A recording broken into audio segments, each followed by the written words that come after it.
You're not welcome at Thanksgiving until you say sorry. That's what my parents declared after I refused to co-sign my sister's $26,000 car loan. She smirked and dropped a bombshell. Guess what? You were adopted, I grinned back. News received. That evening, Grandpa stayed silent, just handed me a small envelope. My name's Evan, 31, the eldest, the guy who resets the router, does everyone's taxes, remembers anniversaries, and hauls folding tables from Dad's pickup. I live in a modest apartment, drive a fully paid Toyota, and work as a systems analyst. No chaos, no loans, no favors pending. At least, that's who I was before my family decided I was their personal ATM. Sunday night, Mom called a family meeting to plan Thanksgiving. The dining room smelled of spiced candles and citrus polish. The TV murmured football in the background, volume low. My sister Jenna sat at the table's far end, a glossy pamphlet faced on like a poorly kept secret. Dad started, tapping the table like a gavel. Respect in this family isn't negotiable. I hadn't expected to need a shield to discuss mashed potatoes. Mom clasped her hands. You can't join Thanksgiving until you apologize, she said, her voice sharp as a rehearsed line. You humiliated your sister, I blinked. For what? Jenna flipped the pamphlet. A shiny new SUV, price tag bold, $26,000. All it needed was my signature. You made it awkward at the dealership, she said. I replied, saying no isn't awkward, it's a complete sentence. Dad's jaw clenched. Family supports family. We don't treat someone's signature like it's pocket change. I pushed my chair back, feeling that familiar burn in my cheeks, the one that flared every time I was painted as the selfish one for not opening my wallet. Jenna gave me a syrupy smile. Since you won't help, here's a surprise, you're adopted. The room froze. Mom looked away. Dad stared past me. Jenna waited for a reaction like a kid watching for a sparkler to ignite. I waited for the blow to hit, it didn't. Surprise noted, I said, steadier than I felt. Okay, Jenna's grin faltered. That's it, no breakdown? I've got one penciled in, I said. Right after folding socks. Mom sighed like I'd personally spoiled the pie. Evan, show some respect. We didn't want to tell you like this, but you left us no choice. You owe this family. Oh, an apology for not co-signing, I said. Understood, Dad leaned back, so it's settled. No apology, no Thanksgiving. The kitchen clock ticked too loudly. In the living room, the muted game replayed a fumbled pass in slow motion. No one noticed Grandpa slip in from the hall. He said nothing, his sweater loose on his frame, eyes fixed on me. He pressed a worn envelope into my hand, closed my fingers around it, patted once, like a full stop, and shuffled away. I tucked the envelope into my coat. No one asked what it was. No one asked if I was okay. As I left, Jenna called out, sing-song, think about the loan, it's not even a big deal. I stopped at the door. You think that because it's not your name on the line? She rolled her eyes. God, you're so theatrical. I drove home, windows down, November air sharp, the envelope a quiet weight in my pocket. I didn't open it yet. In my parking lot, keys in hand, a truth settled in. You can love your family and still refuse to be their bank. That night, I set the envelope on my kitchen table beside a chipped mug and my budgeted bills. I washed 2 plates, watered my plant, stared at the ceiling. When I finally slid a finger under the flap, the paper inside felt old, deliberate, like something preserved for years. I didn't become the dependable one because I'm exceptional. I became it because someone had to stop the freefall. Jenna's 26, charming, fast-talking, always one plan away from a clean slate. College, a gap year, a second degree, a certification that was definitely the game changer. Retail, then a boutique, then an online store, then consulting. Somehow it all demanded better phones, seasonal getaways, and emergencies that always hit on rent day. Spot me this once, her text would read. I'll pay you Friday. Friday never arrived. The payment app sat untouched, gathering digital cobwebs. At 24, Dad called. We're proud of you, son, but we need a favor. Their heater broke. I put $2,200 on my card, set up a payment plan no one followed. The next spring, I covered Jenna's final 2 classes so she could graduate, $980. That fall, I co-signed her lease because landlords are strict. 2 months in, she missed rent. I paid to save my credit. Say no, I was heartless. Say yes, I was so kind until the next request. The family chat kin crew was a billboard for expectations. Mom, dinner at 6. Evan, bring your laptop to fix the scanner. Dad, Evan, you know insurance. What's the cheapest plan? Jenna. Hey, big bro, can you add me to your phone plan? My carrier's awful. Once when my car threw a code, I asked for help. Silence. Then a sticker, a cartoon high five. The rule was clear. Evan's time and money are shared assets. Evan's limits are an insult. I wasn't flawless. I had lean months, lived on rice and beans, whispered next paycheck like a prayer. But I owned my messes, didn't pass them off. So when Jenna asked me to co-sign a $26,000 car loan because the rate's great, and it'll help my credit, I said no. Not out of spite, but because I'm not asleep. Her debt would be mine the moment she skipped a payment. The salesperson's pen lingered. Jenna's eyes flashed, not wet but furious. She grabbed Mom's arm as we left the dealership. "He just loves control," she said. Mom's lips thinned. "We'll talk at home." We did, and they dangled Thanksgiving like a prize with a padlock. The adoption reveal wasn't the real bomb. It was a flare waved too close. The real blast had been building in my bank statements for years. I opened Grandpa's envelope at midnight, a knot in my gut and a strong cup of tea in hand. Inside, 3 items. A black and white baby photo of me, a note on the back in Grandma's square handwriting. Evan, brought to us with intent asterisk. A copy of an adoption decree, my tiny footprint inked at the bottom. And a letter in Grandpa's precise script. "Kid, if you're reading this, someone used adopted to wound you. They're wrong. We picked you like a path we chose with clear eyes. If your parents forget that, that's their failure." Practical note. There's a small CD at First Pioneer Bank in your name, started when you were 3. It's not a fortune, but it's real. I promised your grandma I'd tell you when the time was right. She said the right time is when he needs proof he's not losing it. Banker's name is on the back. He's solid. Use it for you, not for anyone's crisis that lands the same day as a new phone or a weekend trip. Love, G on the back, a name and number in Grandpa's steady hand. The tightness in my chest loosened. Not for the money, I didn't know the amount, but for the words, "Use it for you." The next morning, Mom left a voicemail. "We love you, but I have to shield Jenna from your attitude. She's the youngest, Evan." 10 minutes later, a text from Dad and kin crew. Reminder. Evan owes Jenna an apology before Turkey. No vote was held. They just agreed my refusal was rude. Aunt Maggie sent a heart emoji for no reason. Uncle Rich added, "Let's keep it civil." Jenna posted a meme, a turkey with a sign, "No jerks allowed." I drafted and erased 15 replies, then set my phone down and called First Pioneer. The banker, Dale, answered on the second ring. I gave my name. He paused like it rang a bell. "George's grandson," he said, warmth in his tone. "Miss his chuckle." We set a meeting for Thursday. He asked for ID. I looked at the adoption decree on my table, proof not of my origins, but of who had my back. Wednesday, Jenna posted a selfie test driving the SUV. "Tell me I don't look like this car. Dare you to be wrong." Caption manifesting. Mom commented, "Go get it." Dad shared a calendar screenshot, Thanksgiving -1, don't be late. He tagged everyone but me. I didn't respond. I locked my credit. I removed my phone line from Jenna's device.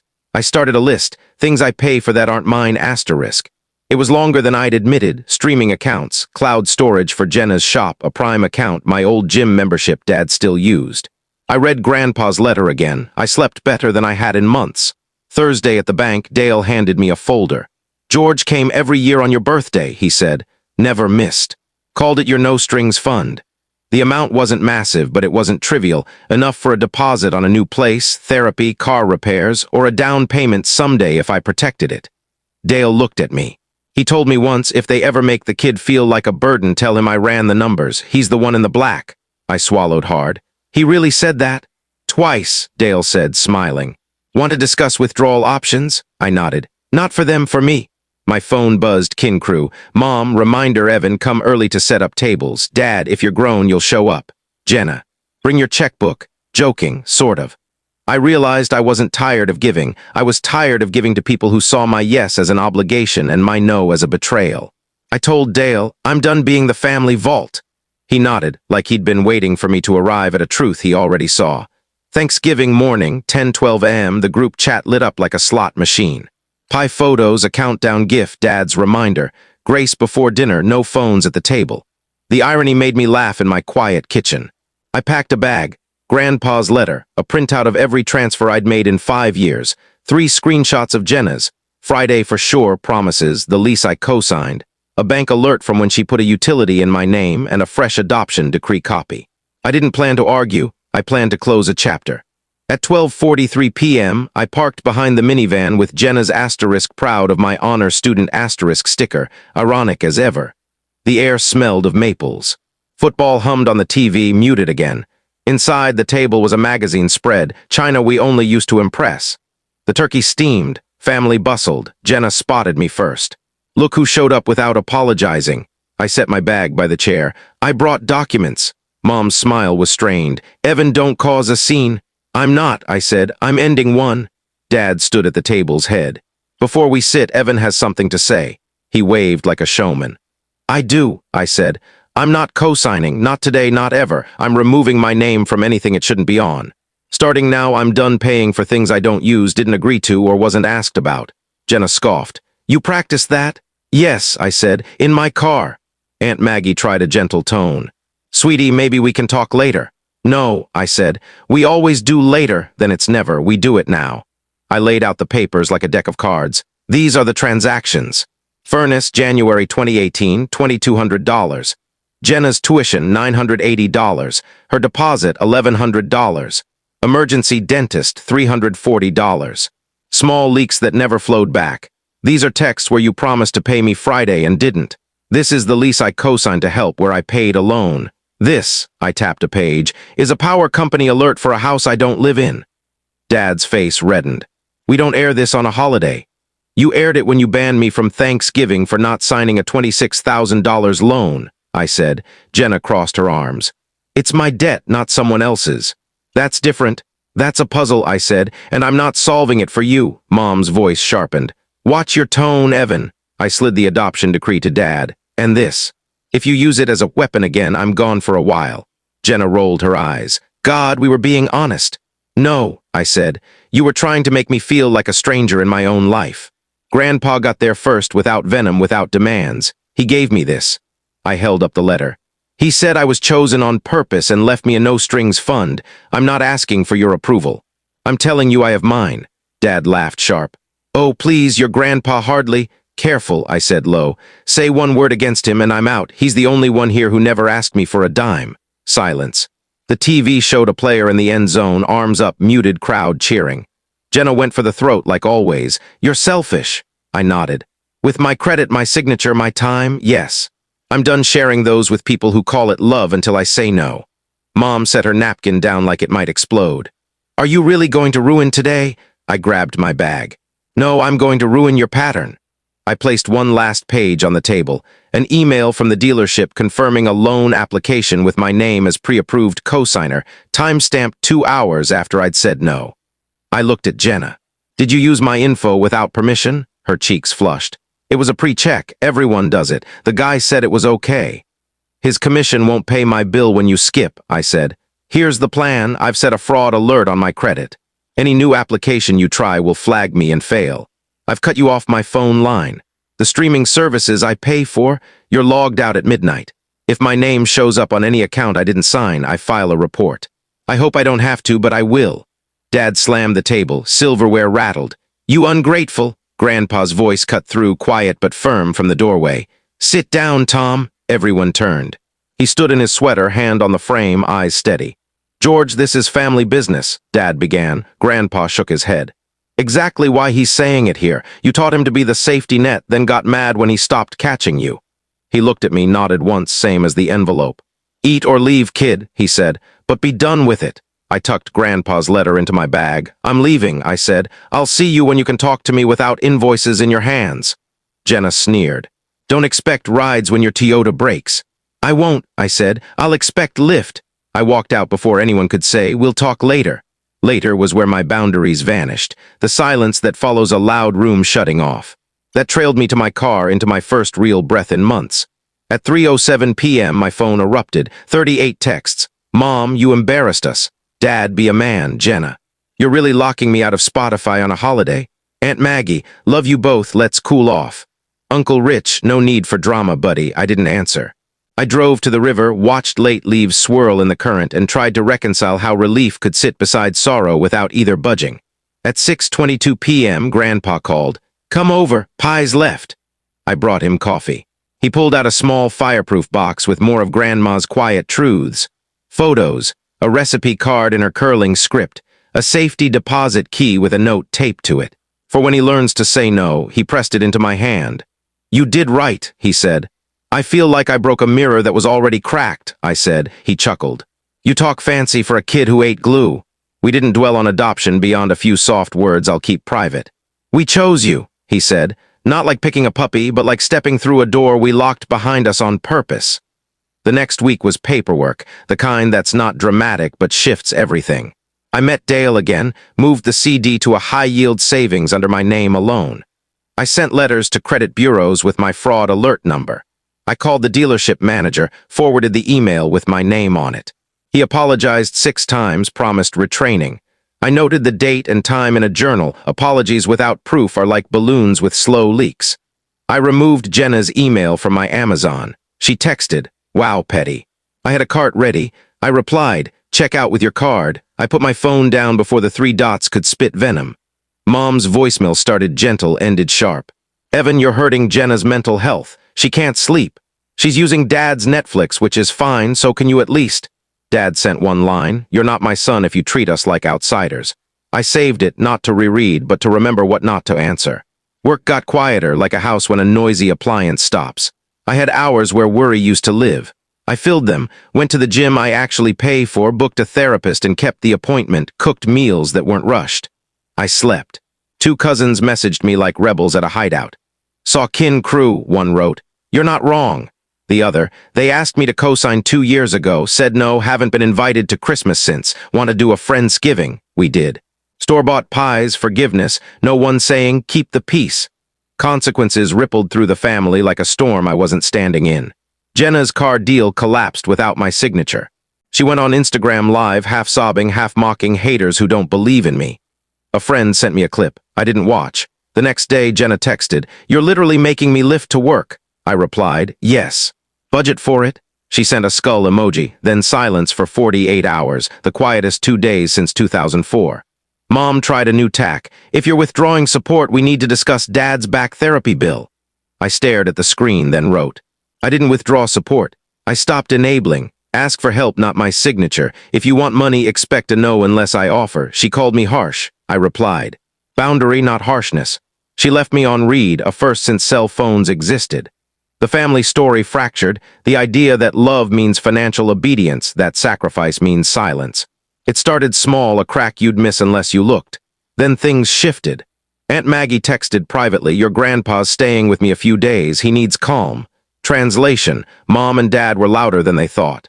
A week later, Grandpa and I sat on his porch under mismatched blankets.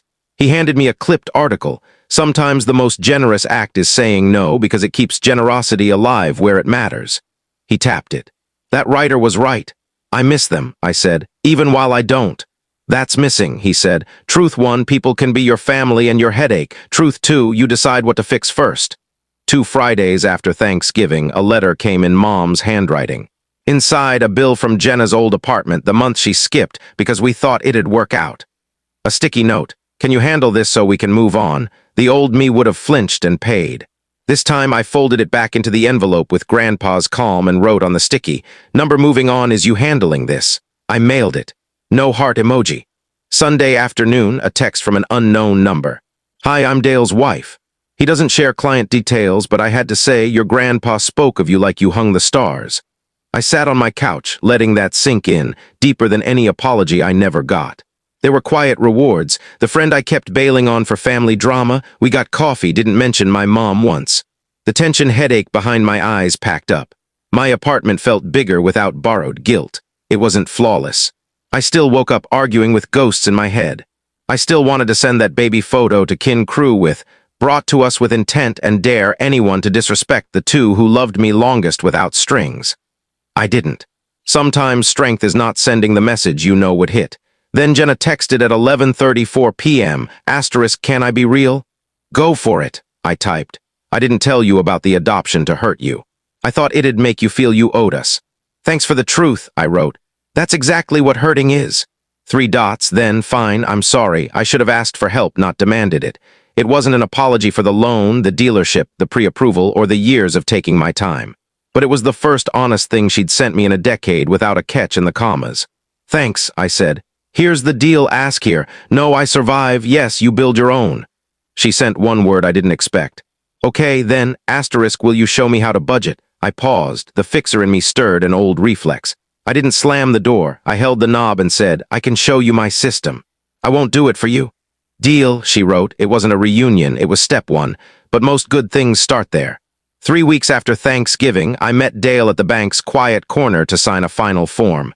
He slid over a sticky note with a doodle of a ladder. George said you'd need this, he said, to climb out of any pit someone tries to shove you in. I laughed, not bitter anymore. On the way home, I stopped at Grandpa's. He was napping in his chair, blanket over his knees. I set a framed copy of Grandma's note, asterisk brought to us with intent asterisk, on his shelf and texted Aunt Maggie. Installed front and center. At home, I wrote a note for myself, not for kin, crew, a lawyer, or a banker. I typed it into my app and pinned it. I'm not a villain for saying no. I'm not a hero for saying yes. I'm a person with a life, time, and money I'm allowed to keep. That night, an email from my boss, your focus has been sharp lately. Want to lead a project next quarter? I smiled. Boundaries don't just guard money, they give you your focus back. Jenna sent a screenshot of a budget sheet, green boxes where she hit her goals. It's small, she wrote, but it's mine. I sent a thumbs up, not Dad's sarcastic kind, but a real one. Mom hasn't apologized, Dad hasn't either. Maybe they won't. Maybe in their kitchen they say I changed. They're not wrong. I stopped tying love to my wallet, my passwords, my peace. Grandpa and I ate leftover pie on a Tuesday, TV volume up. When the team missed a pass they never caught, he said, "Can't lose what you never had." He grinned at me. Same with guilt. I keep the envelope on my desk, not for the money, but for the sentence that saved me. Use it for you. The moral if you need one. I won't be used, not by fear of missing a holiday, not by a jab about blood or debt, not by a surprise wielded like a blade. I'll show up for kindness and honesty. I'll leave when a bill with my name arrives that I didn't create. I'm adopted. I'm chosen. Both are true when I say no. And this matters most. The world didn't collapse when I set a boundary. It got quiet. Then it got better.